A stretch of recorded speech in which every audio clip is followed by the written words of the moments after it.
প্ৰতি টান দেখুৱাইছে এই জাতীয় শোকৰ মুহূৰ্তত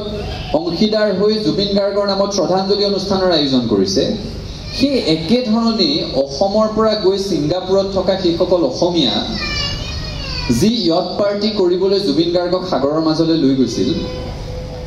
জুবিন গাৰ্গৰ যিসমূহ শেষ মুহূৰ্তৰ ভিডিঅ' আহিছে আমাৰ প্ৰাণৰ শিল্পীগৰাকীয়ে উশাহ বিচাৰি তাত ককবকাই থকাৰ সময়ত ইয়টত খিকিন্দালি কৰি আছিল আৰু এতিয়াও জুবিন গাৰ্গনো কেনেকৈ ঢুকাল কি হৈছিল কেনেকৈ হৈছিল সেই কথাখিনি জানিবৰ কাৰণে সেই ছিংগাপুৰৰ অসমীয়া মানুহকেইজনক অসমলৈ আহি তদন্তত সহায় কৰিবলৈ সকলোৱে আহ্বান জনাইছে তেওঁলোক আহিব বিচৰা নাই কেনেকুৱা অসমীয়া অসমৰ প্ৰতি কোনো ন্যূনতম দায়বদ্ধতা নাই নেকি এইবোৰ মানুহক আচলতে চৰকাৰে সুচৰাই অনাৰ ব্যৱস্থা কৰিব লাগে বুলি সেইকাৰণে আমি বাৰে বাৰে কৈ আছো প্ৰাণৰ শিল্পীগৰাকী আমাৰ নোহোৱা হৈ গৈছে কেনেকৈ নোহোৱা হৈ গ'ল সেই কথাটো জানাৰ সেই অধিকাৰ কোনো অসমৰ মানুহক নিদিব আৰু তেওঁলোকক আমি অসমদ্ৰোহী বুলি নকৈ কি বুলি ক'ম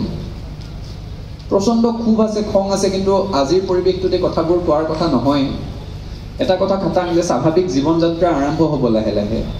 যোৱা 20টা দিনত অসমত বিশেষকৈ মই ক'ব পাৰোঁ সকলো মানুহৰে স্বাভাৱিক দৈনন্দিন জীৱন যাত্ৰা স্থবিৰ হৈ গৈছে কিন্তু আৰম্ভ কৰিব লাগিব এতিয়া ৰৈ ৰৈ বিনালেৰ শ্বুটিং আৰম্ভ হৈছে এটি গান মুকলি হৈছে কাৰণ যিগৰাকী শিল্পীয়ে তেওঁৰ শেষৰ পডকাষ্টটো কৈ থৈ গৈছিল যে আই ৱৰ্ক লাইক এ মেচিন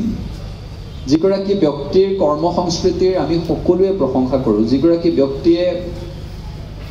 ভাগৰ নোহোৱাকৈ অবিৰাম কাম কৰিব পাৰিছিল তেওঁৰ নামত আমি স্থবিৰতা আহিবলৈ দিব নোৱাৰোঁ কাৰণ স্থিতাৱস্থা আৰু স্থবিৰতাৰ লগত জুবিন গাৰ্গৰ কুমেৰু অৱস্থা নাছিল সকলোৱে নিজৰ স্বাভাৱিক জীৱন যাত্ৰা আৰম্ভ কৰিব লাগিব কিন্তু জুবিন গাৰ্গৰ বাবে ন্যায়ৰ সংগ্ৰামখনক আমাৰ স্বাভাৱিক জীৱন যাত্ৰাৰ অংশ কৰি ল'ব লাগিব প্ৰাণৰ শিল্পীগৰাকী কেনেকৈ ঢুকাল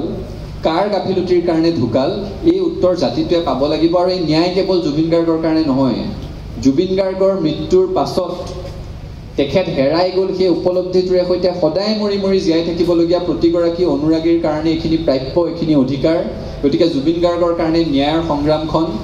দৈনন্দিন জীৱন যাত্ৰাৰ এটা অংশ হিচাপে গঢ় দিবৰ কাৰণে সকলোকে আহ্বান জনাই প্ৰাণৰ শিল্পীগৰাকীলৈ শেষ শ্ৰদ্ধা নিবেদি মই মোৰ ক'বলগীয়াখিনি সামৰিছোঁ আমি একেলগে আছিলোঁ একেলগে আছোঁ একেলগে থাকিম হাতে হাত ধৰি আগবাঢ়িম সফলতাৰ আকাশ চুপিম ধন্যবাদ জয় অসম